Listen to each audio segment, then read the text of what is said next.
அனைவருக்கும் வணக்கம். என் பேர் R angel Devakottai sermon Manikka Vasagar. நடுநிலை பள்ளி 5ஆம் வகுப்பு படிக்கிறேன். எனக்கு கொடுத்த கதை புத்தகத்தின் பெயர் அவர் வில்லேஜ் பாண்ட்.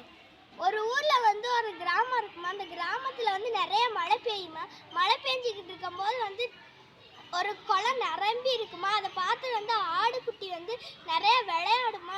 தண்ணியை குடிச்சிட்டு அப்படியே விளையாண்டுக்கிட்டு இருக்கும்போது பக்கத்தில் ஒரு மாடு தண்ணி குடிச்சிக்கிட்டு இருக்குமா. அப்புறம் கொஞ்சம் தூரம் பார்த்தா அங்கே ஒரு யானை அந்த தண்ணியெல்லாம் அதோடைய தும்பிக்கையால் தண்ணியெல்லாம் எடுத்து அது மேலேயே தெரிச்சுக்கிடுமா. தெரிச்சுக்கிட்டு இருக்கும்போது அந்த ஒரு கீதான்னு ஒரு பாப்பா இருப்பாள். அந்த பாப்பா அதெல்லாம் பார்த்துட்டு நானும் குளத்துல குளிக்க போகிறேனே அப்படின்னு சொல்லிட்டு உள்ளக்க குதிப்பாளா. அப்போது அவள் கால் மடங்கிட்டு உள்ளக்கே விழுந்துருவாளா. அப்போது ஒரு வயசானவர் அவளுக்கு உதவி செய்வாரா.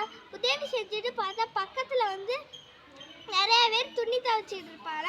துணி துவைச்சிட்டு பக்கத்தில் பார்த்தா சில பேர் மீன் பிடிச்சிக்கிட்டு இருப்பாங்களா.